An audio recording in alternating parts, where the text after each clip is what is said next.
ও গো আমার নবীজি,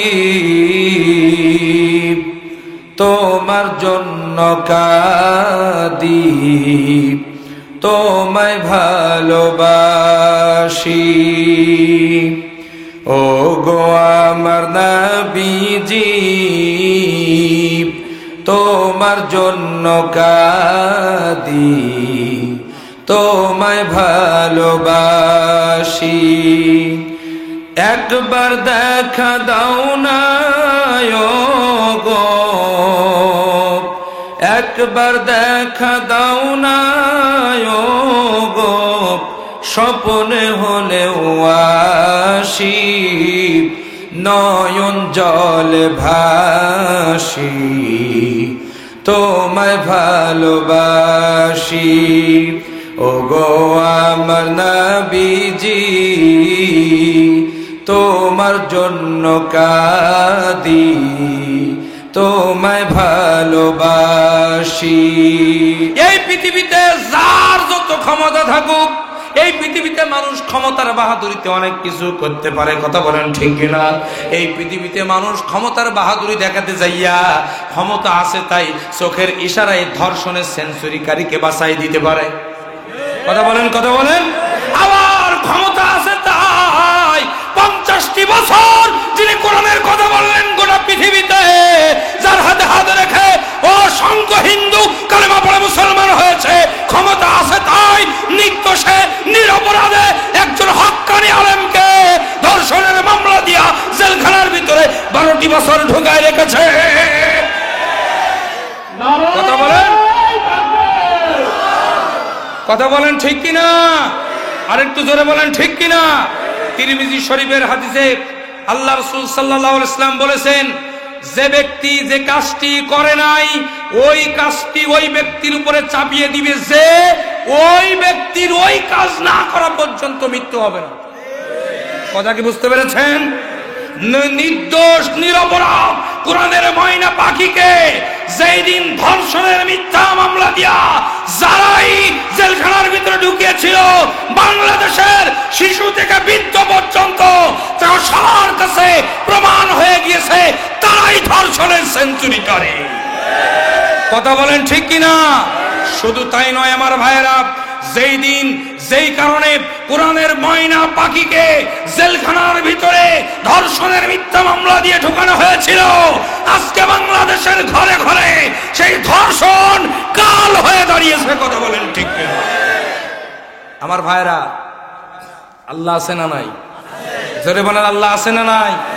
আমরা এমন একটা দেশে বসবাস করি, আল্লাহ সিনাই দিয়েছেন কারা ধর্ষণ করে, কথা বলেন নাকি? যেখানেই ধর্ষণকারী ধরা পড়ে দেখা যায় একটা নির্দিষ্ট দলের লোক, কথা বলেন, কারণ এরাই হচ্ছে বিশ্বনন্দিত মুফাসসিরে কোরআনকে, এরাই সর্বপ্রথম ধর্ষণের মামলা দিয়া জেলখানে দিছিল। যুদ্ধ হয়েছিল কয় মাস ভাইরা? মুরব্বীরা বলেন কয় মাস? 9 মাস যুদ্ধ হয়েছে। ওনার বিরুদ্ধে অভিযোগ হলো 9 মাসে তিনি 2 লক্ষ মহিলাকে ধর্ষণ করছে। 2 লক্ষ না, 2 লক্ষ মোট, ইনি করেছেন 1 লক্ষ। কত লক্ষ? 1 লক্ষ। এখন যদি আপনি ক্যালকুলেটারে ফেলান, হিসাব করেন তো প্রতি রাতে পড়ে 3000, মানে 3300 করে পড়ে প্রতি রাতে। নাউজুবিল্লাহ বলবেন না? তো দাউদ আলাইহিস সালাম, দাউদ আলাইহিস সালামের নাকি 99টা স্ত্রী ছিল। প্রতি রাতে তিনি 99টা স্ত্রীর কাছে যেতেন। নবীদের ব্যাপার যেতে পারে, আমার অসুবিধা নেই। আমার ভাইয়েরা, তিনার বিরুদ্ধে 3300, তার মানে 99টা 33টা দাউদ এক জায়গায় করলে তো একজন আল্লাহ। নাউজুবিল্লাহ বলেন। কোন পাগলেও বিশ্বাস করবে? যেরকম কোন পাগলেও বিশ্বাস করবে? ইবলিস শয়তান অবসান নিয়েছে এদের কাছে, বলতেছে যে এরা যখন আছে আমার আর বাংলাদেশে থেকে লাভ নেই, কথা বলেন ঠিক কিনা ভাইরা? আমার দিন ভাইরা, আমার বাবাজিরা, তবে একটি কথা আমি আপনাদের সামনে কোরআন সামনে করে বলে যাই, আমার মন কেন জানি বলে আমাদের কোরআনের ময়না পাখি আবার ময়দানে ফিরে আসবে, আর অতি দ্রুত ফিরে আসবে, এবং তার কণ্ঠে কোরআন শুনে আবারও হিন্দু মুসলমান হবে, লক্ষ লক্ষ মানুষ আবারও পঙ্গপালের মতো ছুটে যাবে, কথা বলেন ঠিক কিনা?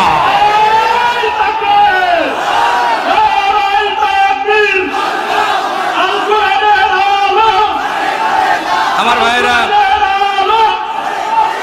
ভাইরা, অনেকেই বলে হুজুর খবরদার, যুগ জামানা খারাপ, হুজুরদের নামে দোয়া করা যাবে না, হুজুরদের ব্যাপারে কথা বলা যাবে না। অনেকে বলে, অনেক জায়গায় বলে। তো হুজুরদের নামে কথা বলবে না তো শ্রীকৃষ্ণের নামে কথা বলবে? কথা বলেন, কথা বলেন। আমি কোন নির্দিষ্ট দলের, তিনি একজন দায়িত্বশীল বলে আমি নির্দিষ্ট দল হিসাবে তাকে বলছি না। একজন আলেম হয়ে আর একজন আলেমের পক্ষে কথা বলতেই হবে। কি হবে? হবেটা কি? যা হবার তা হয়ে গিয়েছে। 2 বার জেল খেটেছি, জেলখানার ভিতরে নিয়ে রিমান্ডে পিটিয়েছে, পিটানো দেখা শেষ, জেলখানাও যাওয়া শেষ। একটা জিনিস দেখা আছে, সেটা হলো মৃত্যু। এটা এখনো দেখা হয় নাই। তবে দুনিয়ার মুসলমানেরা একটি কথা স্পষ্ট বলতে চাই, আফজাল হোসেন জিয়াদের মৃত্যু যদি দুনিয়ায় লেখা না থাকে, হাজারো ষড়যন্ত্র করে আমার একটা পশমও ছিঁড়তে পারবেন না।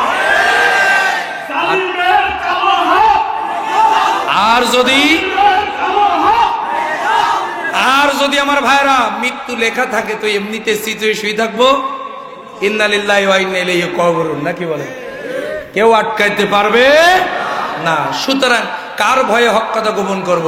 আমরা আল্লাহ রাব্বুল আলামিনের পরকালে মুক্তি পেতে চাই, ইহকালে 1000 বার গ্রেফতার হতে চাই, ইহকালে 1000 বার ফাঁসির কাস্টে ঝুলতে চাই, কিন্তু পরকালে আল্লাহর আদালতে গ্রেফতার হতে চাই না। কথা বলেন ঠিক কিনা? সুতরাং আমাদের সবার অন্তরের দাবি কোরআনের পাখিটাকে আর একবার মুক্তি দেওয়া হোক। কথা বলেন ঠিক কিনা? আর একটু জোরে বলেন ঠিক কিনা? আল কোরআনের ওই পাখিটাকে রেখো না খাঁচায় আর বন্দি করে, আল কোরআনের ওই পাখিটারে রেখো না খাঁচায় আর বন্দি করে। গাইতে আবার দাও কোরআনের গান, গাইতে আবার দাও কোরআনের গান, লাখো জনতার মাঝে মধুর সুরে, আল কোরআনের ওই পাখিটারে রেখো না খাঁচায় আর বন্দি করে। কথা বলেন ঠিক কিনা? সমস্ত মুসলমানেরা নির্যাতিত, নিষ্পেষিত, অপমানিত, লাঞ্ছিত, বঞ্চিত, ইহুদি, খ্রিস্টান এবং মুসলমান মুনাফিক কর্তৃক শাসিত। কথা বলেন ঠিক না বেঠিক? অপরদিকে গোটা বিশ্বের পরিবেশটা পাপের সাগরে হাবুডুবু খাচ্ছে। সুদ, ঘুষ, জেনা, ব্যভিচার, দুর্নীতি, অন্যায়, অবিচার, নারী ধর্ষণ, মানুষ খুন, এমন কোনো অন্যায় নাই যা আমাদের সমাজে হচ্ছে না। কথা বলেন ঠিক না বেঠিক? ঠিক ইসলামের এই ক্লান্তি লগ্নে মহান আল্লাহ সুবহানাহু ওয়া তাআলা আপনাকে আমাকে আজকের এই মাহফিলে দয়া করে কবুল করেছেন। আকাশ বাতাস মুখরিত করে সেই মালিকের দরবারে শুকরিয়া আদায় করছি। সমস্বরে সবাই পড়ছি আলহামদুলিল্লাহ। আর একটু জোরে বলুন আলহামদুলিল্লাহ। লক্ষ কোটি দুরূদ ও সালাম সর্বকালের, সর্বযুগের সর্বশ্রেষ্ঠ মহামানব, যার আদর্শে আদর্শিত হয়ে গোটা বিশ্বের সমস্ত মুসলমানেরা বছরের পর বছর নয়, যুগের পর যুগ নয়, শতাব্দীর পর শতাব্দী নয়, সহস্রাব্দীর পর সহস্রাব্দী, অর্থাৎ 1000 বছর ধরে পৃথিবীর মসনদের ক্ষমতা পালন করে এসেছে। আবার যার আদর্শ থেকে পদস্খলিত হওয়ার কারণে বর্তমান পৃথিবীর মুসলমানেরা নির্যাতিত, নিষ্পেষিত, লাঞ্ছিত, বঞ্চিত। আবার এমন একটি দিন আসবে যার আদর্শে আদর্শিত হতে পারলে পরে গোটা বিশ্বের সমস্ত মুসলমানেরা ফিরে পাবে তাদের হারানো গৌরব। পথহারা, দিশেহারা, নির্যাতিত মানবতার পরম বন্ধু, আপনার আমার কিয়ামতের একমাত্র ব্যারিস্টার, সুপারিশকারী, আকায়ে নামদার তাজদার মদিনা জনাব মুহাম্মদুর রাসূলুল্লাহ, সকলে পড়ি সাল্লাল্লাহু আলাইহি ওয়াসাল্লাম। মাগফিরাত কামনা করি, যুগে যুগে কালে কালে আল্লাহর জমিনে আল্লাহর দ্বীন প্রতিষ্ঠিত করার জন্য বুকের তাজা রক্ত এ জমিনে যারা ঢেলে দিয়েছেন, সহ এই উমরাপাড়া এলাকার মাটির নিচে যত মুমিন মুমিনাত শুয়ে আছেন, আল্লাহ রাব্বুল আলামিন যেন প্রত্যেকের কবরগুলোকে জান্নাতের টুকরা বানায় দিন। আমরা বলি আল্লাহুম্মা আমিন। আর একটু জোরে বলুন আল্লাহুম্মা আমিন। সম্মানিত হাজিরিন, আমি আপনাদের সম্মুখে পবিত্র কোরআনুল কারীমের 3 নম্বর সূরা সূরাটির নাম হলো সূরা আলী ইমরান। আওয়াজ দিয়ে বলেন কোন সূরা? আর একটু জোরে বলতে হবে কোন সূরা? আয়াত নাম্বার কত? 31। কত? 31 নাম্বার আয়াতে কারিমা তেলাওয়াত করেছি। আজকের এই আয়াতকে সামনে রেখে মহানবী সাল্লাল্লাহু আলাইহি ওয়াসাল্লামের সুবিশাল জীবনী থেকে আমরা আজকের কিছু কথা শোনার জন্য এখানে বসেছি। আল্লাহ রাব্বুল আলামিন আমাকে আমল করার নিয়তে বলার এবং আপনাদের সকলকে আমলের নিয়তে শোনার তৌফিক দান করুন। জোরে বলুন আল্লাহুম্মা আমিন। আর একটু জোরে বলুন আল্লাহুম্মা আমিন। চলুন ভূমিকায় কথা লম্বা না করে আমরা আমাদের সরাসরি তেলাওয়াতকৃত আয়াতের মূল আলোচনায় চলে যাই। আল্লাহ কবুল করুন। জোরে বলুন আল্লাহুম্মা আমিন। আমার ভাইরা, আমার বাবাজিরা, আল্লাহ রাব্বুল আলামিন বলেন, কুল ইন কুনতুম তুহিব্বুনাল্লাহা ফাত্তাবিউনি ইউহিব্বুকুমুল্লাহ ওয়া ইয়াগফির লাকুম যুনুবাকুম ওয়াল্লাহু গফুরুর রহিম। আল্লাহ তাআলা বলছেন, কুল, হে রাসূল আপনি বলুন। কে বলছেন? কাকে বলছেন? রাসূলকে বলছেন। হে রাসূল আপনি বলুন, আপনি বলে দেন। কাদেরকে বলুন? আপনার উম্মতদেরকে। কাদেরকে? উম্মতদেরকে বলুন, ইন কুনতুম তুহিব্বুনাল্লাহ, আপনার উম্মতেরা কি আমি আল্লাহ আমার ভালোবাসা পেতে চাই? যদি আপনার উম্মতেরা আমি আল্লাহ আমার ভালোবাসা পেতে চাই, ফাত্তাবিউনি, আপনি বলে দেন সে যেন আমাকে, অর্থাৎ আপনি বলছেন সে যেন মুহাম্মদ সাল্লাল্লাহু আলাইহি ওয়াসাল্লামকে ইত্তেবা করে, অনুসরণ করে, অনুকরণ করে। জোরে কোন সুবহানাল্লাহ। আপনি সাথে এও বলে দেন যদি আপনার উম্মতেরা আপনার ইত্তেবা করতে পারে, আপনার অনুসরণ করতে পারে, তাহলে আমি আল্লাহ সুবহানাহু ওয়া তাআলা তাদেরকে 2টা পুরস্কার দান করব। জোরে কোন সুবহানাল্লাহ। 1 নাম্বার পুরস্কার হচ্ছে ইউহিব্বুকুমুল্লাহ, স্বয়ং আমি আল্লাহই তাদেরকে ভালোবাসবো। সুবহানাল্লাহ বলবেন না? আমরা আল্লাহর ভালোবাসা চাই কি চাই না? যদি চাই তাহলে বলুন সুবহানাল্লাহ। আর 2 নাম্বার পুরস্কার হচ্ছে ভালোবেসে আমি আল্লাহ তাআলা তাদের জীবনের সমস্ত গুনাহ খাতাগুলো মাফ করে দেব। আপনার আমার জীবনে গুনাহ আছে না নাই? আর একটু জোরে বলুন আছে না নাই? আমার তো মনে হয় আমরা এমন গুনাহ করে ফেলেছি, যদি আমাদের আল্লাহ তাআলা আমাদেরকে ক্ষমা না করেন আর তওবা যদি নসিবে না জোটে, মৃত্যুর পরে জাহান্নামে যাওয়া ছাড়া আর কোনো উপায় থাকবে না। কথা বলেন ঠিক কিনা?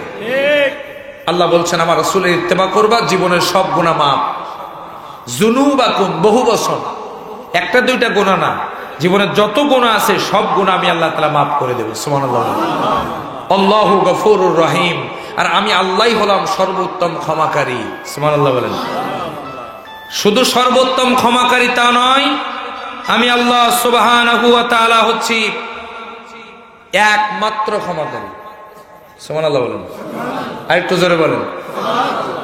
আমার ভাইরা, এই পৃথিবীতে আপনার ক্ষমতা থাকতে পারে, আপনার টাকা থাকতে পারে, আপনার অর্থ সম্পদ থাকতে পারে, এই পৃথিবীর জমিনে আপনার বিভিন্ন সহযোগিতা আপনি পাবেন।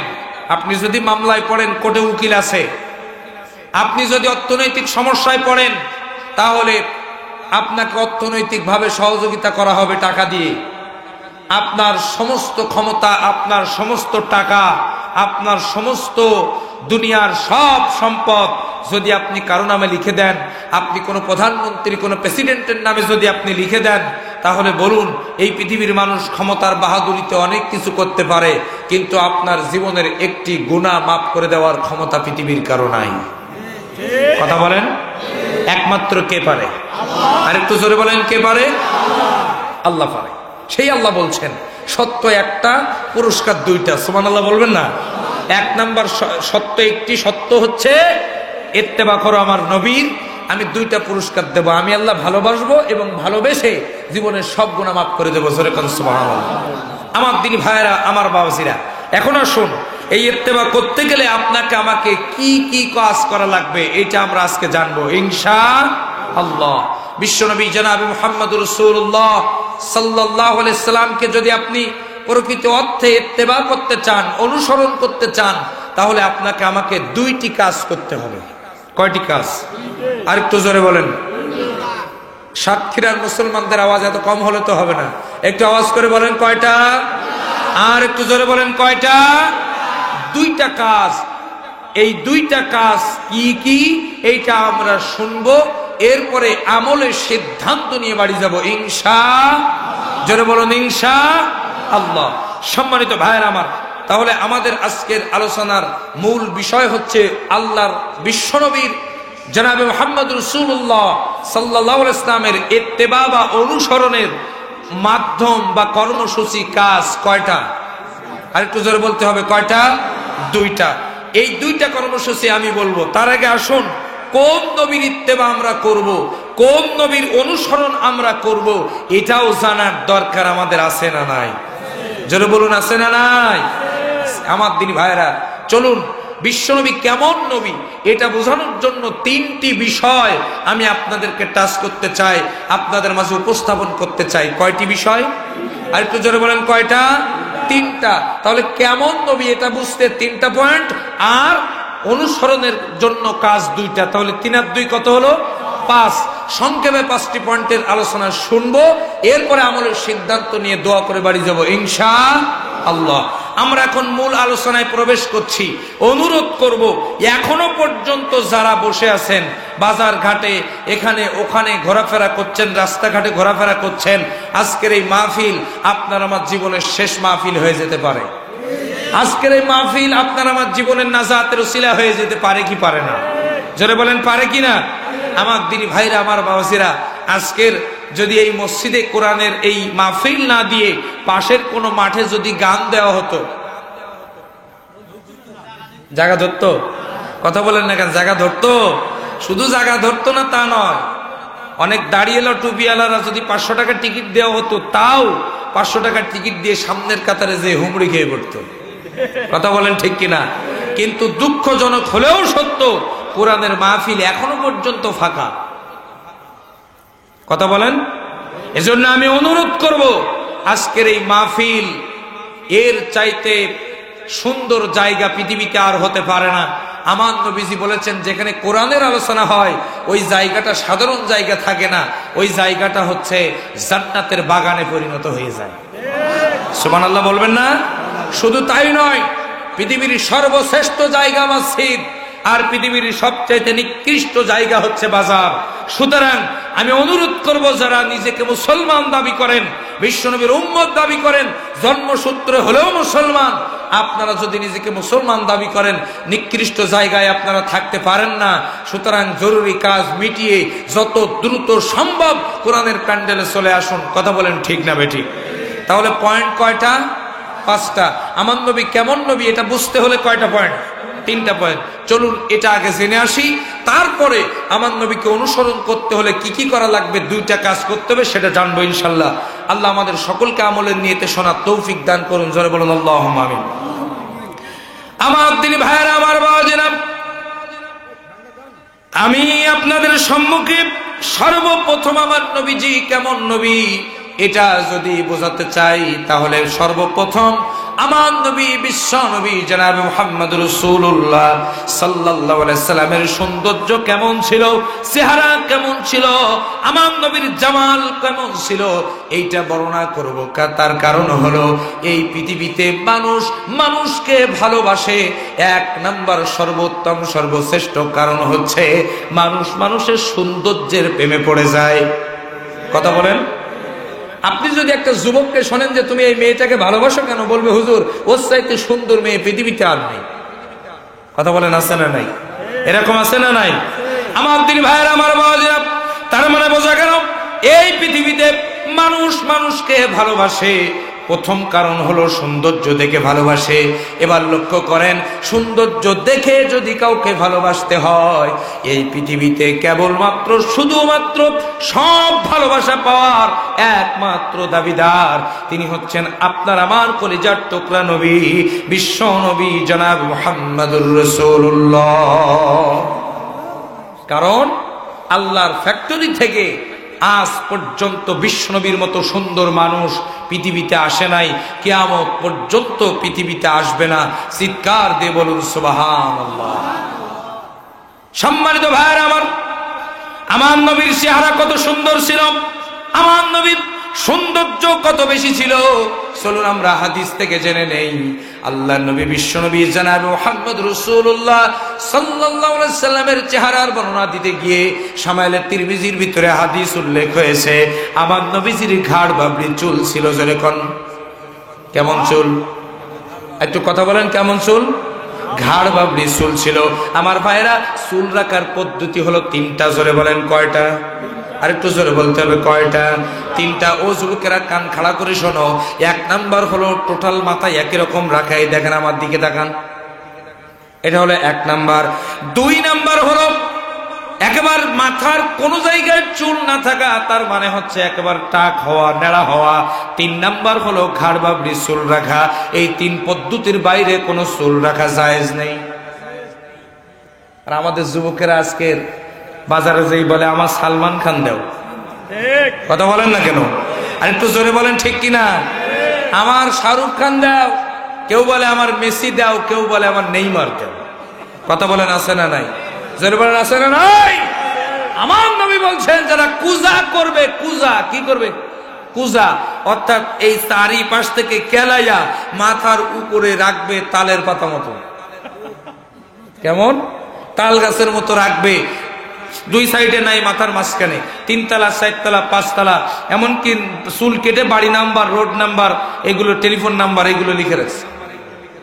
আমার নবীজি বলেছেন এই কুজা যারা করবে তারা জাহান্নামী। তারা কি?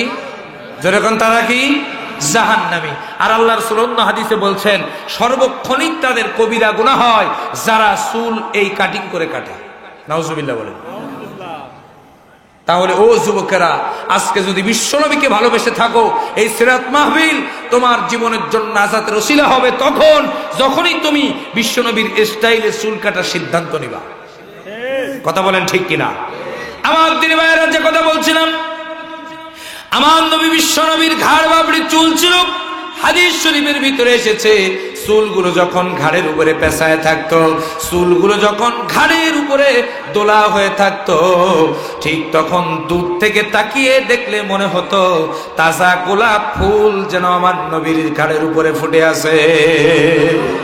আর একটু জোরে বলুন সুবহানাল্লাহ। শুধু তাই নয়, ও আমার দিনী ভাইয়েরা, আমার বাবাজিরা, আমাদের মুখের ভিতরে ঘাম জমে, বিশ্বনবীর মুখেও ঘাম জমতো। আমার ভাইরা, আল্লাহর নবী হাদিস শরীফের ভিতরে এসেছে আমার নবীজির মুখের ভিতরে যখন ঘাম জমতো, দূর থেকে তাকায় দেখলে যেন মনে হতো মুক্তার দানাগুলি চকচক চকচক করে আমার নবীর চেহারায় জ্বলতেছে। যারা বলুন সুবহানাল্লাহ। শুধু তাই নয় আমার ভাইরা, আমার নবী বিশ্ব নবী জনাবে মুহাম্মদ রাসূলুল্লাহ সাল্লাল্লাহু আলাইহি সাল্লাম, তার সৌন্দর্য কত বেশি, তার চেহারা কত সুন্দর, এটা বলতে গিয়ে আমি দুইটা হাদিস থেকে আপনাদেরকে প্রমাণ দেব। এক নাম্বার হলো আমার নবীর চেহারা আসমানের যে চাঁদ দেখেন, এই চাঁদের চাইতেও সুন্দর। জোরে কোন সুবহানাল্লাহ। আর একটু জোরে বলুন সুবহানাল্লাহ। চাঁদের চাইতেও সুন্দর আমার ভাইরা। তার কারণ হলো চাঁদের ভিতরেও দাগ আছে, চাঁদের ভিতরেও কালিমা আছে, কিন্তু আমার নবীর চেহারার ভিতরে কোনো দাগ নাই। জোরে কোন সুবহানাল্লাহ। আমার দিনী ভাইয়েরা, আমার বাবাজিরা, বিশ্বনবী জনাবে মুহাম্মদ রাসূলুল্লাহ সাল্লাল্লাহু আলাইহি ওয়াসাল্লাম চাঁদের চাইতেও সুন্দর। আমার ভাইয়েরা লক্ষ্য করুন, প্রকৃত অর্থে 12 রবিউল আউয়াল ছিল যেই দিন, অর্থাৎ আরবি মাসের 12 তারিখ রবিউল আউয়াল মাসের। আমার দিনী ভাইরা, ওই দিনের চাঁদ যারা দেখেছেন আমার মনে হয় 12 তারিখে এত সুন্দর চাঁদ আর কখনো উঠেছে বলে আমি দেখি নাই। ওই দিনের চাঁদ যারা দেখছিলেন আমার ভাইরা, আমার ওই দিন মাহফিল ছিল কালীগঞ্জ। আমি যখন মাহফিলের উদ্দেশ্যে রওনা দিয়েছি, প্রতিমধ্যে রাস্তায় যখন আসমানের চাঁদটা আমি দেখলাম, চাঁদের এত সুন্দর আলো, আমি মুহূর্তের ভিতরে চাঁদের প্রেমে পড়ে গেলাম। আল্লাহ, আমি মনে মনে ভাবতে লাগলাম, রব্বুল আলামিন, তোমার আসমানের চাঁদ যদি এত সুন্দর হয়, না জানি তুমি তাহলে কত সুন্দর। তোমার সৃষ্টি যদি হয় এত সুন্দর, না জানি তাহলে তুমি কত সুন্দর, কত সুন্দর। আল্লাহু আকবার বলুন। আমার দিনী ভাইরা, আমি যখন আসমানের চাঁদের দিকে তাকিয়েছিলাম তখন আমি মুগ্ধ হয়ে গিয়েছিলাম। আল্লাহ, আসমানের নিচে জমিনের উপর এত সুন্দর দৃশ্য আর হতে পারে না। 12 তারিখে রবিউল আউয়ালের চাঁদ যেন তোমার গোটা পৃথিবীকে আলোকিত করছে, অন্ধকারকে ভেদ করে চাঁদের আলো চলে যাচ্ছে। ওগো আল্লাহ, তোমার চাঁদের চাইতে সুন্দর কিছু হতে পারে না। আমার ভাইরা, এভাবে করে যখন আমি চিন্তা করতেছিলাম তখন আমার বিবেক যেন আমাকে ধাক্কা দিয়ে বলল, ও মাওলানা, শোনো শোনো শোনো, তুমি যে চাঁদ দেখে মুগ্ধ হয়ে চাঁদের প্রেমে পড়ে গেছো, শোনো, ওই চাঁদের ভিতরেও দাগ আছে, কিন্তু তোমার নবী, বিশ্ব নবীর চেহারার ভিতরে কোনো দাগ নাই। চাঁদের চাইতেও তোমার নবী বেশি সুন্দর। জোরে কোন সুবহানাল্লাহ। আরেকটু জোরে বলুন সুবহানাল্লাহ। আমার ভাইরা, তার বাস্তব প্রমাণ দিব একটা হাদিস থেকে। লক্ষ্য করুন, হযরতে আনাস রাদিয়াল্লাহু তাআলা আনহু তিনি বলছেন, আমি একদিন রাতের বেলায় ঘুমিয়ে আছি, এমন সময় আমার নবীজি আমাকে ডাক দিলেন। ডাক দিয়ে বলছেন, আনাস, চলো আমরা একটু সফরে বের হব। আনাস রাদিয়াল্লাহু তাআলা আনহু বললেন, আমি বিশ্বনবীর সঙ্গে সফরে গেলাম। আমি বিশ্বনবীর ডান পাশে, বিশ্বনবী আমার বাম পাশে দাঁড়িয়ে আছেন, তিনি দুইজন, আমরা হাঁটতেছিলাম। এমন সময় রাতটা ছিল চাঁদনি রাত। এই চাঁদনি রাতের দিকে আমি যখন আসমানের চাঁদের দিকে তাকালাম, আসমানের চাঁদের সৌন্দর্য দেখে আমি মুগ্ধ হয়ে গেলাম। যেরকম সুবহানাল্লাহ। আমি আনাস বারবার করে আসমানের চাঁদের দিকে তাকাচ্ছিলাম, আর যেন মনে হচ্ছিল, আল্লাহ, আসমানের চাঁদের চাইতে আর কিছু সুন্দর হতে পারে না পৃথিবীতে। আমার ভাইরা, হযরতে আনাস বলেন, আমি যখন আসমানের চাঁদের দিকে তাকাচ্ছিলাম, ঠিক সেই সময় আসমানের চাঁদ যেন আমাকে বিবেকে ধাক্কা দিয়ে বলল, ওগো আনাস, তুমি যে চাঁদ দেখে মুগ্ধ হয়েছো, আনাস রে, তুমি যদি চাঁদের চাইতেও সুন্দর কিছু দেখতে চাও, তাহলে তোমার পাশে থাকা বিশ্বনবীর দিকে তাকাও। জোরে বলবেন না সুবহানাল্লাহ। হযরতে আনাস বলেন, আমি চাঁদের দিক থেকে চোখ ফিরিয়ে চোখটা বিশ্বনবীর দিকে দিলাম। বলেন সুবহানাল্লাহ। আমার দিনী ভাইরা, আমার বাবাজিরা, চাঁদের দিকে থেকে চোখ ফিরিয়ে আমি যখন বিশ্বনবীর দিকে দিলাম, ও পৃথিবীবাসী, ও মদিনার মানুষ, শোনো শোনো শোনো, চাঁদের দিক থেকে চোখ যখন বিশ্বনবীর দিকে দিলাম, চাঁদের আলো আর আমার বিশ্বনবীর চেহারার আলো, দুইটা আলো আমি দেখতে লাগলাম। চাঁদের আলোকে অন্ধকার ভেদ করে চলে যেতে দেখলাম, অর্থাৎ চাঁদের আলো অন্ধকার ভেদ করে চলে গেল, আর আমার নবীর চেহারার আলো, চেহারা এত সুন্দর, চাঁদের আলোকেও ভেদ করে আমার নবীর চেহারা চলে গেল। সুবহানাল্লাহ। আমি তখন বুঝতে পারলাম, আমার নবীজি আমাকে জিজ্ঞাসা করলেন, আনাস রে, বারবার কেন চাঁদের দিকে তাকাও আর আমার চেহারার দিকে তাকাও? একবার কেন চাঁদের দিকে আর আমার চেহারার দিকে তাকাও? আমি বলে দিলাম, আনাস ডাক দিয়ে বললেন, আমি বললাম, ওগো নবীজি, শুনুন শুনুন শুনুন, নবীজি, আল্লাহর কসম করে বলি, আসমানের চাঁদের চাইতেও আপনার চেহারা বেশি সুন্দর। জোরে বলুন সুবহানাল্লাহ।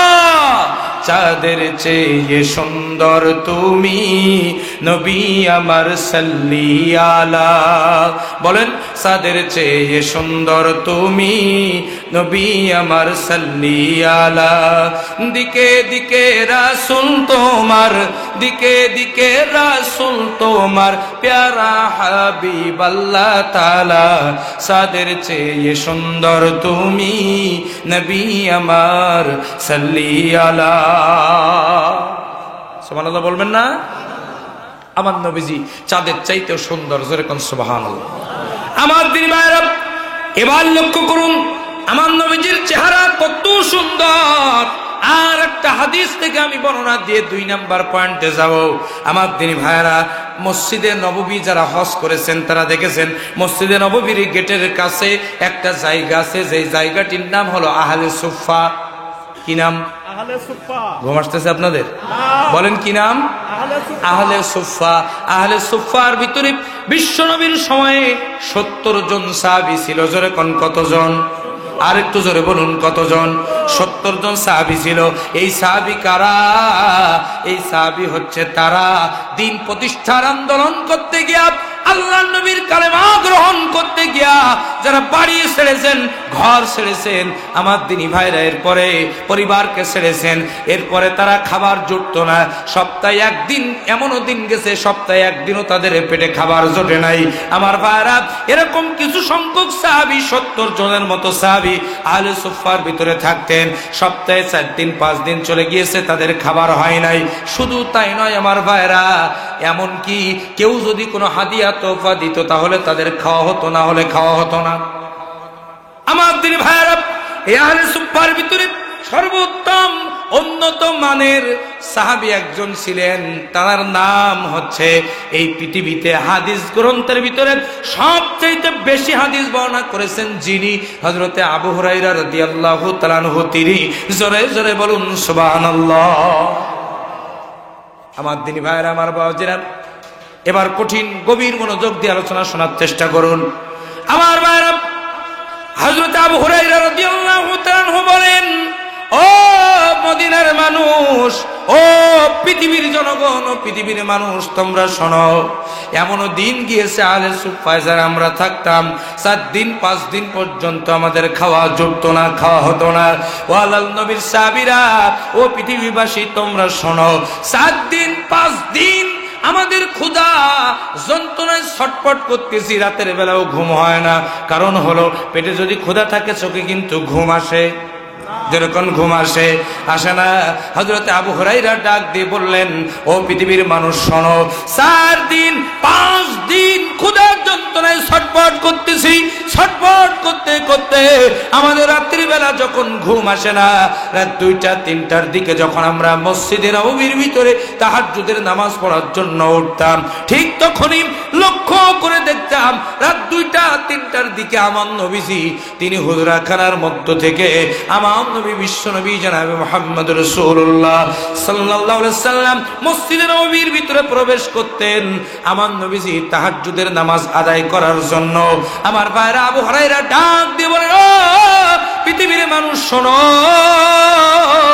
আমার নবীজির চেহারা দেখে আমি আবু হুরায়রা সহ 70 জন ক্ষুধার্ত সাহাবী 4-5 দিনের ক্ষুধার যন্ত্রণা, আমার নবীজির চেহারা এত সুন্দর, তার চেহারার দিকে তাকিয়ে আমরা বলে যেতাম, জোরে কোন সুবহানাল্লাহ। আর একটু জোরে বলুন সুবহানাল্লাহ। তাহলে চিন্তা করেন আমার নবী কত সুন্দর। যদি চেহারা দেখে কাউকে ভালোবাসতে হয়, এই পৃথিবীতে সব ভালোবাসার দাবিদার একমাত্র বিশ্বনবী জনাবে মুহাম্মদ রাসূলুল্লাহ সাল্লাল্লাহু আলাইহি ওয়াসাল্লাম। আমার ভাইরা, মিশরের একজন মহিলা ছিলেন, সূরা ইউসুফের ভিতরে যার নামটা এসেছে তাফসীরের ভিতরে, যিনি ইউসুফ আলাইহিস সালামের প্রেমে পড়েছিলেন, নাম কি? আরেকটু জোরে বলেন। জুলাইখা। আমার ভাইরা, আমার বাউজিরা, জুলাইখা ইউসুফ আলাইহিস সালামের প্রেমে পড়লো কেন? চেহারা দেখে। কি দেখে? চেহারা দেখে। আল্লাহ রাব্বুল আলামিন এই পৃথিবীতে ইউসুফ আলাইহিস সালামকে অর্ধেক সৌন্দর্য দান করেছিলেন পৃথিবীর। জোরে কোন সুবহানাল্লাহ। আর একটু জোরে বলেন সুবহানাল্লাহ। সব সৌন্দর্য এক জায়গায় করলে যা হয়, তার অর্ধেক সৌন্দর্য আল্লাহ ইউসুফ আলাইহিস সালামকে দিয়েছিলেন। মিশরের আর মহিলারা এটা বিশ্বাস করতো না। আমার ভাইরা, আমার বাবাজেরা, গভীর মনোযোগ। মিশরের মহিলাদেরকে বিশ্বাস করানোর জন্য জুলাইখা 1 নয় 2 নয় 100 জন মহিলাকে, সুন্দরী মহিলাকে ভাড়া করলো এবং তাদের হাতের ভিতরে কমলা লেবু দিয়ে দিল, আর এক হাতে ছুরি দিল, বলল এই রাস্তা দিয়ে যখনই হযরত ইউসুফ আলাইহিস সালাম যাবেন, ঠিক তখনই তোমরা কমলা লেবুর ভিতরে পোষ দিবা। ইউসুফ আলাইহিস সালাম গেল, তারা কমলা লেবুর ভিতরে পোষ দিল। আসলে দেখা গেল ইউসুফ আলাইহিস সালামের চেহারায় মুগ্ধ হয়ে তারা কমলা লেবুর ভিতরে ছুরির পোষ দেয় নাই, তারা পোষ দিয়েছে তাদের হাতের আঙ্গুলের ভিতরে। কমলা লেবু কাটতে যাইয়া কোন ফাঁকে যে তাদের হাত কেটে ফেলাইছিল তারা টের পায় নাই। জোরে কোন সুবহানাল্লাহ, আরেকটু জোরে বলুন সুবহানাল্লাহ। কিন্তু আমার ভাইরা এটা আবার মনে করবেন না ইউসুফ আলাইহিস সালামের চাইতে আমার নবীর চেহারা কম ছিল, না না, তা হতে পারে না। ওনাকে আল্লাহ দিয়েছিলেন অর্ধেক, আর আমার নবীজিকে কত সৌন্দর্য দিয়েছিলেন লক্ষ্য করেন। উম্মুল মুমিনিন হযরতে আয়েশা সিদ্দিকা রাদিয়াল্লাহু তাআলা আনহা বলেন, ও পৃথিবীর মানুষ শোনো, যেই সমস্ত নারীরা ইউসুফ আলাইহিস সালামের চেহারায় মুগ্ধ হয়ে তাদের হাতে কমলা লেবু কাটতে যাইয়া হাতের আঙ্গুল কেটে তারা ফেলাই দিয়েছিল, ওরা যদি আমার বিশ্বনবীকে সচক্ষে দেখতো, হাত কাটতে কাটতে কোন ফাঁক দেয়া যে তাদের কলিজা কেটে ফেলাইতো, ওই মহিলাগুলো টের পাইতো না। জোরে কোন সুবহানাল্লাহ, আরেকটু জোরে বলুন সুবহানাল্লাহ। শুধু তাই নয় আমার ভাইরা, হযরতে আয়েশা সিদ্দিকা রাদিয়াল্লাহু তাআলা আনহা বলেন, আমি একদিন কাঁথা সেলাই করতেছিলাম ঘরের ভিতরে। আমাদের ঘরের ভিতরে বৈদ্যুতিক কোনো লাইট ছিল না, আমাদের ঘরের ভিতরে কোনো বাল্ব ছিল না, কোনো আলো ছিল না। আমি যখন কাঁথা সেলাই করতেছি, আমার অসতর্কতা বশত আমার একটা সুচ, কাঁথা সেলাই করার সুচটা ঘরের কোথায় যেন হারিয়ে গিয়েছে, আমি খুঁজে পাচ্ছিলাম না। ঠিক তখন লক্ষ্য করে দেখলাম আমার নবীজি ঘরের ভিতরে প্রবেশ করলেন। আর আমার নবীজিকে আমার আল্লাহ রাব্বুল আলামিন এত সুন্দর চেহারা দান করেছিলেন, আমার নবীজি ঘরে ঢোকার সাথে সাথে বিশ্বনবীর চেহারার আলোতে আমি আমার হারিয়ে যাওয়ার সুচ খুঁজে পেয়েছিলাম। যারা বলুন সুবহানাল্লাহ, নারে তাকবীর। ইনি হচ্ছেন আমার নবী, বিশ্বনবী জনাব মুহাম্মদ রাসূলুল্লাহ সাল্লাল্লাহু আলাইহি ওয়াসাল্লাম। সুবহানাল্লাহ বলবেন না আমার দিনী ভাইরা? তাহলে এখান থেকে প্রমাণ পাওয়া গেল এই পৃথিবীতে সব চাইতে সুন্দর চেহারার অধিকারী হচ্ছেন তিনি, আপনার আমার কলিজার টুকরা নবী যিনি জনাবে মুহাম্মাদুর রাসূলুল্লাহ। আল্লাহুম্মা সাল্লি আলা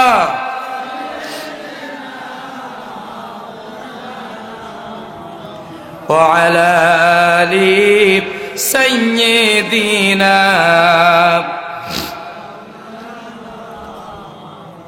আমার ভাইরা কষ্ট হচ্ছে নাকি আপনাদের? যারা বলেন কষ্ট হচ্ছে, তাহলে এখান থেকে বুঝলাম এক নাম্বার হচ্ছে এই পৃথিবীতে সবচাইতে সুন্দর চেহারার অধিকারী হচ্ছেন আমার নবী। জোরে কোন সুবহানাল্লাহ। আমার ভাইরা, আমার বাবাজিরা, আমার দিনী ভাইরা, এবার আসুন 2 নাম্বার পয়েন্ট।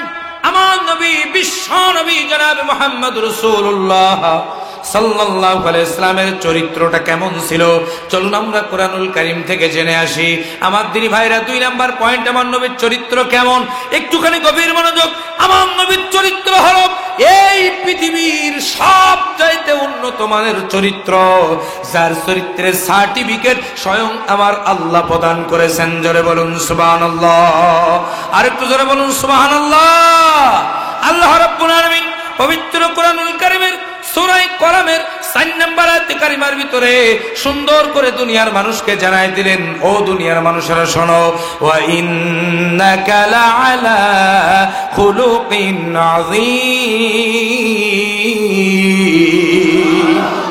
আমার নবীর চরিত্র হলো এই পৃথিবীর সর্বশ্রেষ্ঠ উন্নত মানের চরিত্র। ধরে কোন সুবহানাল্লাহ। আমার দিনী ভাইরা, আমার বাবাজিরা, এবার আসুন কোন ব্যক্তির চরিত্র সম্পর্কে যদি আপনি জানতে চান, কোন ব্যক্তির চরিত্র সম্পর্কে যদি আপনি পূর্ণাঙ্গ তথ্য, পূর্ণাঙ্গ ডিটেইলস যদি আপনি নিতে চান, তাহলে 3 জন ব্যক্তির কাছে শোনা লাগবে। জোরে কোন কয়জন? কষ্ট হয়ে যাচ্ছে আপনাদের, দোয়া করে দেই। কয়জন? আরো জোরে। জোর হলো না, আরো জোরে। 3 জন ব্যক্তির কাছে শোনা লাগবে। 1 নাম্বার হলো বউ। 1 নাম্বার, আমি কত বড় হুজুর, আমার বউর কাছে শুনলে পাওয়া যাবে আপনার চরিত্র কেমন। এই পৃথিবীতে সর্বশ্রেষ্ঠ সার্টিফিকেট দিতে পারে আপনার স্ত্রী। কথা বলেন ঠিক কিনা? কথায় আছে আমার ভাইরা, কথায় আছে বউ মানে না পীর, পীর মানে না বউতে, হুজুর মানে না বউতে। কথা বলেন ঠিক কিনা? জোরে বলেন ঠিক কিনা? আমার দিন ভাইরা, আমার বাবাজিরা, গভীর মনোযোগ দেন। এবার চলুন আমরা আমাদের বিশ্ব নবীর স্ত্রীদের কাছ থেকে আমাদের নবীজির চরিত্রের সার্টিফিকেটটা একটু নিয়ে আসি। আমার ভাইয়ারা, সামনে কিন্তু মজার আলোচনা, গভীর মনোযোগ দিবেন, একটুখানি লক্ষ্য করেন আমার ভাইয়ারা। হযরত আয়েশা সিদ্দিকা রাদিয়াল্লাহু তাআলা আনহা বলেন, ও পৃথিবীর মানুষ তোমরা শোনো, ও মদিনার মানুষ তোমরা শোনো, আমার নবী বিশ্ব নবী জনাব মুহাম্মদ রাসূলুল্লাহ সাল্লাল্লাহু আলাইহি সাল্লাম একদিন সমস্ত স্ত্রীদেরকে এক জায়গায় ডাকলেন এবং সমস্ত সাহাবীদেরকে এক জায়গায় ডাকলেন। ডেকে আমার নবীজি বললেন, আমার নবীজি বলেছেন আমার স্ত্রীদেরকে ডেকে, রাসূল আকরাম সাল্লাল্লাহু আলাইহি ওয়াসাল্লামের স্ত্রীদেরকে ডেকে এবং সাহাবীদেরকে এক জায়গায় ডেকে আমার নবীজি বলেছেন, ও আমার সাহাবীরা, ও আমার স্ত্রীরা, তোমরা দিনের আলোতে অর্থাৎ প্রকাশ্যে আমার ভিতরে যে চরিত্র দেখতে পাও, আর রাতের আধারে অন্ধকারে আমার ভিতরে গোপনে যে চরিত্র তোমরা দেখতে পাও, দুইটা চরিত্র মানুষের কাছে খুলে খুলে বর্ণনা করে দাও। আর একটু জোরে বলেন সুবহানাল্লাহ। আমার দিনী ভাইয়েরা, আমার বাবাজিরা, এখন আপনারা বলেন তো, এরকম কথা বলার সাহস আমাদের কারো আছে? যেরকম আছে আমার ভাইয়েরা, আমাদের ঘরে যে চরিত্র, বাইরে আমাদের আর এক রকম চরিত্র। বাইরে যে চরিত্র ঘরের চরিত্রের সাথে মেলে না। কথা বলেন ঠিক কিনা? শুধু তাই নয় আমার ভাইয়েরা, আমাদের বাইরে যে চরিত্র, এই চরিত্র যদি ঘরের স্ত্রী জানতো, তাহলে স্বামী হিসাবে আমাদেরকে গ্রহণ করতো না। কথা বলেন? বলতো আমি খাটের উপরে শোবো, তুমি নিচে শো। যদি পানি চান, বলে পানি পারলে ঢেলি খাও।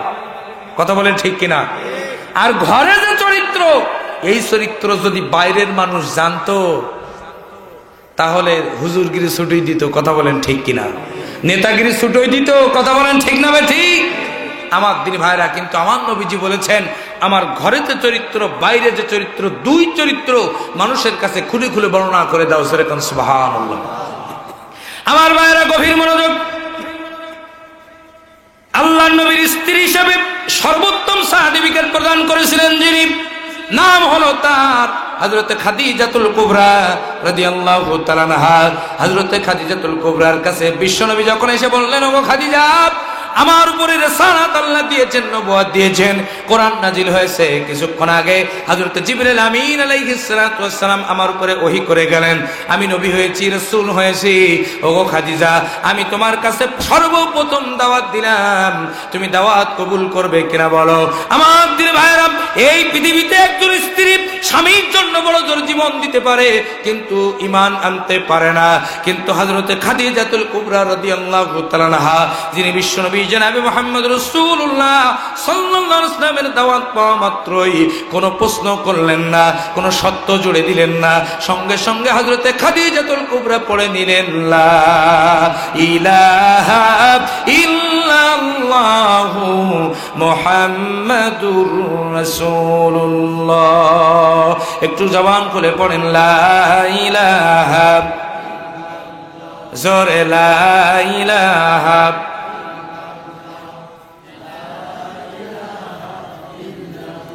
লা ইলাহা, লা ইলাহা ইল্লাল্লাহু মুহাম্মাদুর রাসূলুল্লাহ সাল্লাল্লাহু আলাইহি ওয়াসাল্লাম। আমার ভাইয়ারা, বিশ্বনবী জিজ্ঞাসা করলেন, খাদিজা, একটা বারও তুমি প্রশ্ন করলেন না কেন ঈমান আনবো, কেন, কি জন্য ঈমান আনবো, একটা বারও কেন প্রশ্ন করলেন না? হযরতে খাদিজা বলেন, ইয়া রাসূলুল্লাহ, ইয়া হাবিবাল্লাহ, প্রশ্নের কোনো সুযোগ নাই, কারণ আপনার চরিত্র নবুয়তের চরিত্র। জীবনে আপনি কোনো মিথ্যা কথা বলেন নাই, মানুষকে কষ্ট দেন নাই, আপনি কোনো অন্যায় কাজ করেন নাই, আপনি কোনো অধিকার নষ্ট করেন নাই, বরং আপনি আরো অধিকার আদায় করেছেন, এতিমদের অধিকার আদায় করেছেন, আপনি বিধবাদের অধিকার আদায় করেছেন।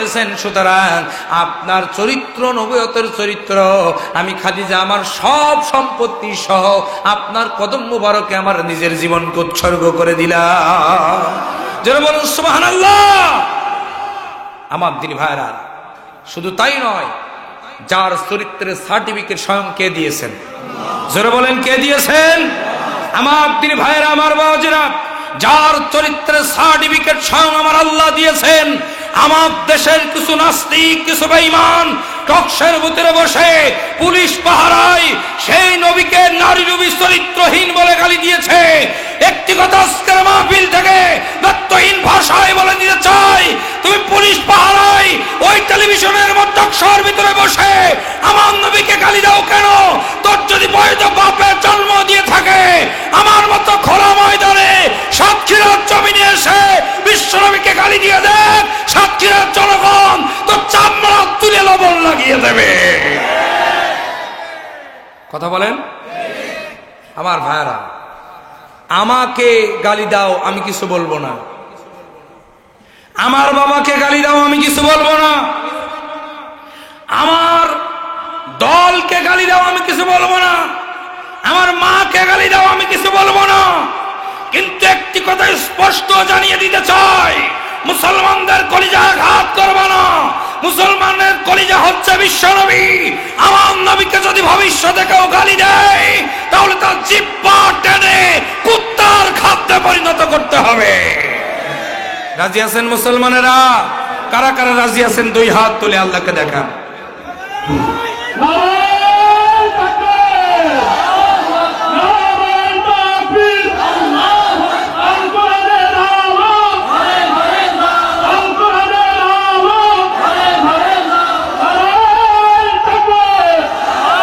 আমার ভাইরা, রাত 9টা থেকে শুরু করে রাত 12:30 পর্যন্ত টকশের ভিতরে বসে ইসলামের বিরুদ্ধে গালি দেয়। কথা বলেন। নতুন করে আবার একটা আমদানি হয়েছে, নিঝুম কুলাঙ্গার। দেখছেন না আপনারা? আমার দিনী ভাইরা, আমার বাবাজিরা, এরা টাকা পায় কোন জায়গায়? এরা অর্থ পায় কোন জায়গায়? এরা চাকরি করে না, ব্যবসা করে না, শুধু টকশোর ভিতরে বসে এদের দায়িত্ব হলো ইসলামের বিরুদ্ধে কথা বলা। আর এদের সম্পূর্ণ মদত দেয় জালেমেরা এবং ভারত আর আমেরিকা। কথা বলেন, কথা বলেন। সুতরাং নাস্তিক বেঈমানদের পতন অতি শীঘ্রই বাংলার জমিন সহ গোটা পৃথিবীর জমিনে হবে ইনশাআল্লাহ।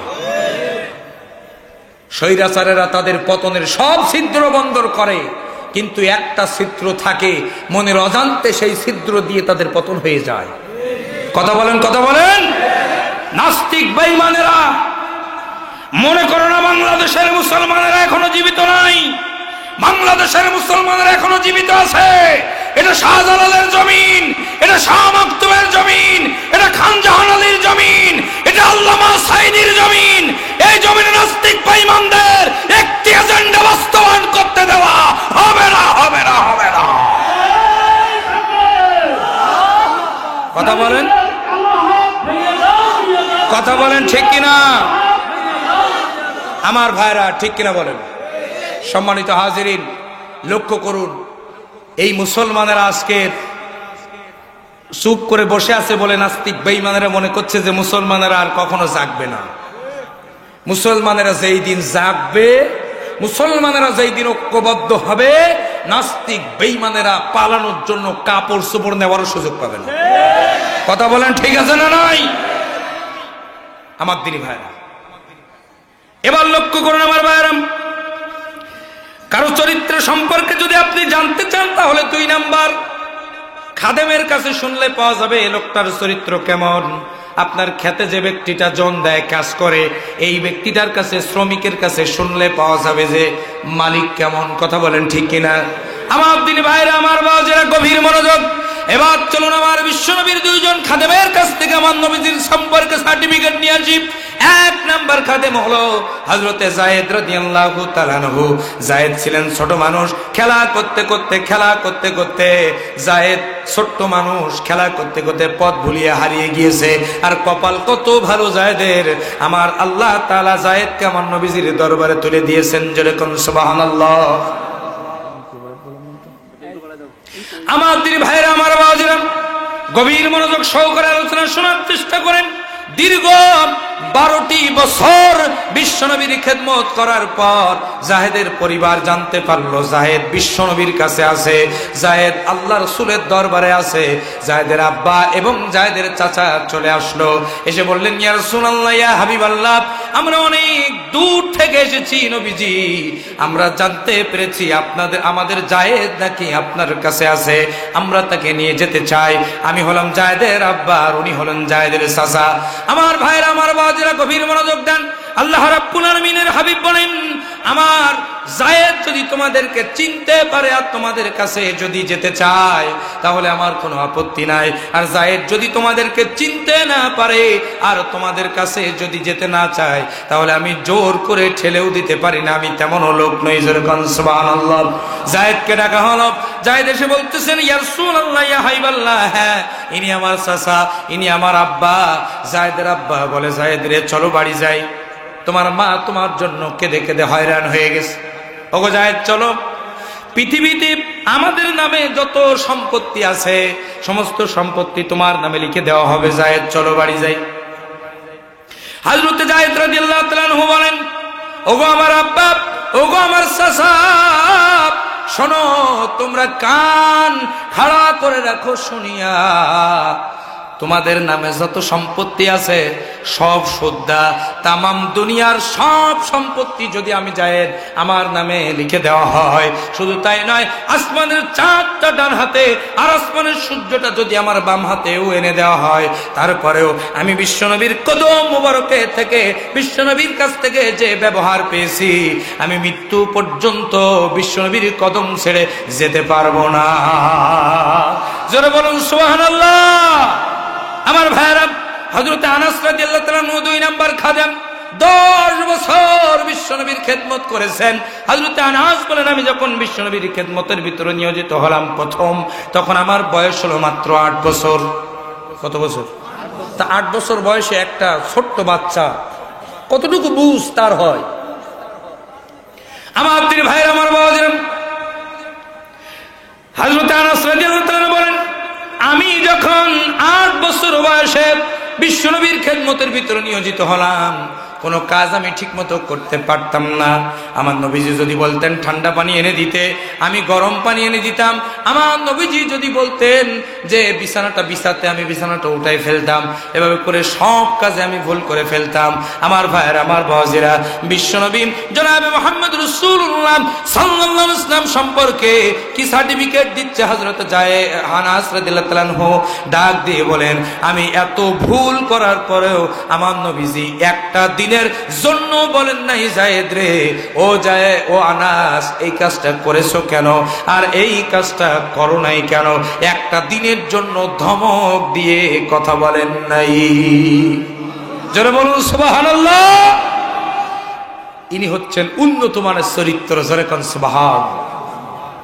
আমার দিনী ভাইরাম, 3 নাম্বার হলো, কোন ব্যক্তি সম্পর্কে যদি আপনি চরিত্রের সার্টিফিকেট নিতে চান, সবচাইতে কাছের বন্ধু যিনি, তার কাছে শুনলে পরে আপনি চরিত্রের সার্টিফিকেট পাবেন। কথা বলেন ঠিক কিনা? এবার চলুন, আমার নবীজির বন্ধু, সবচাইতে কাছের বন্ধু, আমার নবীজির 20 বছরের বন্ধু। বিশ্ব নবী বলেন, এই পৃথিবীতে প্রত্যেক নবীর জন্য একজন করে বন্ধু নির্বাচন করার আল্লাহ তাআলা অনুমতি দিয়েছেন দুনিয়ার মানুষের মধ্যে। তার ভিতরে একজন আমার বন্ধু হচ্ছেন একজনই, তিনি হচ্ছেন হযরতে আবু বকর সিদ্দিক রাদিয়াল্লাহু আনহু। সুবহানাল্লাহ বলবেন না? আবু বকর সিদ্দিক রাদিয়াল্লাহু তাআলা হলো আমার বন্ধু, 20 বছরের বন্ধু। আমার ভাইরা, একটা মানুষ সম্পর্কে জানতে 20 বছর কিন্তু অনেক লম্বা সময়। 20 বছর কিন্তু সময়ের প্রয়োজন হয় না, কয়েকটা মুহূর্ত কিন্তু একটা মানুষ চেনা যায়। যায় কিনা বলেন? যায়। কিন্তু 20 বছরের বন্ধু আমার নবীজি যখন 2 নম্বরে হযরতে খাদিজার পরে যখন দাওয়াতি কাজ করলেন বিশ্বনবী আবু বকরের কাছে, আবু বকর রাদিয়াল্লাহু তাআলা আনহু একটা বারের জন্য প্রশ্ন করলেন না, সঙ্গে সঙ্গে কালেমা পড়ে মুসলমান হয়ে গেলেন। নবীজি বলে, আবু বকর, তুমি তো একবারও জানতে চাইলে না কেন আমি নবী হলাম, কি কারণে ঈমান আনবো, একবার তো জানতে চাইলে না? আবু বকর বলছে, ইয়া রাসূলুল্লাহ, 20টি বছর ধরে আপনাকে আমি জেনেছি। আপনাকে নবী বানাবেন না তো আল্লাহ কাকে নবী বানাবেন? কারণ আপনি জীবনে একটা মিথ্যা কথা বলেন না, ব্যবসার কাজে লক্ষ লক্ষ টাকা আপনার হাতে এসেছে, কিন্তু আপনি 3 দিন 4 দিন পর্যন্ত না খেয়ে থাকতেন, তবুও একটি টাকা এদিক ওদিক করতেন না। আপনার চরিত্র নবুয়তের চরিত্র। সুতরাং ইয়া রাসূলুল্লাহ, আমার প্রশ্ন করার কোনো দরকার নাই, আপনি নবী এবং আমি আমার জীবনটা আপনার কদম মোবারক উৎসর্গ করে দিলাম। যেরকম সুবহানাল্লাহ। আমার ভাইরা একটুখানি জিকির করেন লা ইলাহা। সবাই একটু সামনের দিকে এগিয়ে আসেন, জোরে বলুন লা ইলাহা, লা ইলাহা, আর জোরে লা ইলাহা, লা ইলাহা ইল্লাল্লাহু মুহাম্মাদুর রাসূলুল্লাহ সাল্লাল্লাহু আলাইহি সাল্লাম। তাহলে আমার ভাইরা 2 নম্বর পয়েন্ট আমরা 3 জনের কাছ থেকে সার্টিফিকেট নিয়ে জানতে পারলাম, এই পৃথিবীতে সর্বোত্তম চরিত্রের অধিকারী হচ্ছেন আপনার আমার নবী। জোরে কোন সুবহানাল্লাহ। আর একটু জোরে বলুন সুবহানাল্লাহ। আমার দিল ভাইরা, আমার বাবাজিরা, চরিত্রের সার্টিফিকেট আমরা পেলাম এই পৃথিবীতে। সর্বোত্তম চরিত্রের সার্টিফিকেট দিলেন স্ত্রীরা, বিশ্বনবীর ব্যাপারে ভালো, বন্ধু দিলেন ভালো, এরপরে আপনার খাদেমরা দিলেন ভালো।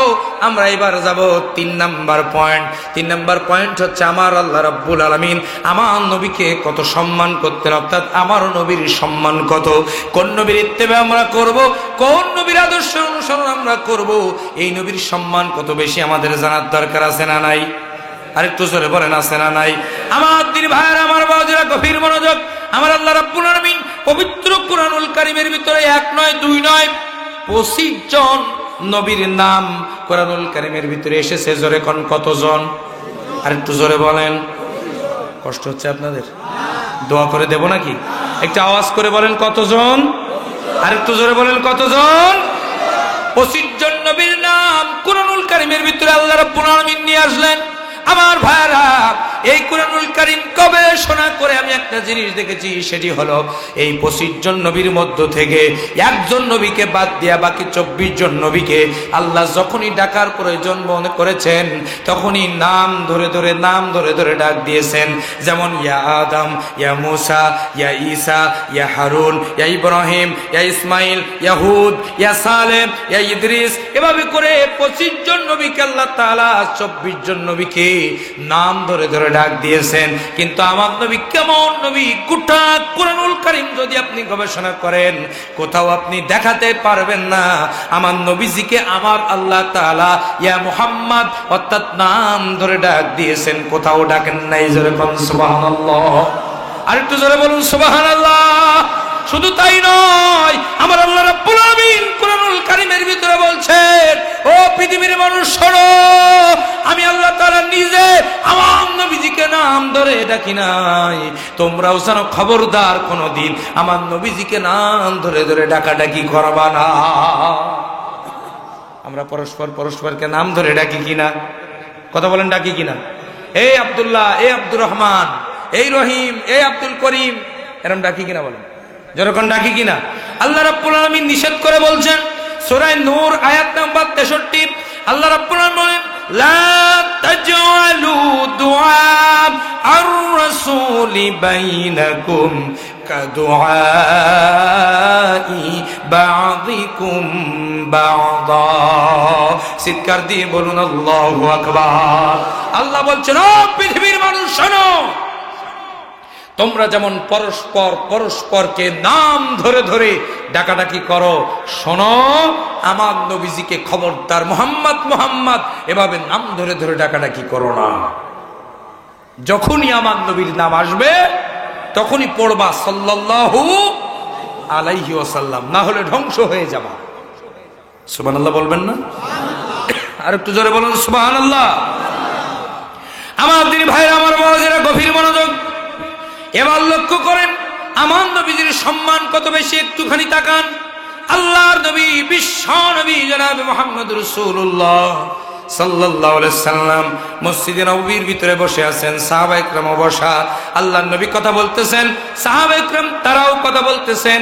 কথা বলার এক পর্যায়ে আল্লাহর নবী, বিশ্ব নবী জনাবে মুহাম্মদুর রাসূলুল্লাহ সাল্লাল্লাহু আলাইহি সাল্লাম এভাবে কথা যে আওয়াজে বলতেছিলেন, সাহাবায়ে কেরামদের গলার আওয়াজটা আমার নবীর গলার আওয়াজের চাইতে একটু উঁচু হয়ে গেল, একটু বেশি হয়ে গেল। আমার নবীর চাইতে সাহাবীদের গলার আওয়াজটা যখন বড় হয়ে গেল, সঙ্গে সঙ্গে আমার আল্লাহ রাব্বুল আলামিন এতটুকুও বরদাস্ত করলেন না। আল্লাহ তাআলা সঙ্গে সঙ্গে ওহী নাজিল করে দিলেন, উপস্থিত ঈমানদারকে জানায় দিলেন, ঈমানদারদেরকে সহ কিয়ামত পর্যন্ত যত ঈমানদার আসবে সমস্ত ঈমানদারদেরকে আল্লাহ রাব্বুল আলামিন জানিয়ে দিয়ে বলছেন, সূরা হুজুরাত আয়াত নম্বর 2 আল্লাহ পাক বলেন, ইয়া আইয়ুহাল্লাযীনা আমানু লা তারফাউ আসওয়াতাকুম ফাওকা সাওতিন নবী। চিৎকার দিয়ে বলুন আল্লাহু আকবার। আমার আল্লাহ রাব্বুল আলামিন বলেন, ও উপস্থিত ঈমানদারেরা, আমার নবীর গলার আওয়াজের চাইতে তোমাদের গলার আওয়াজ বড় হলো কেন? ও ঈমানদারেরা,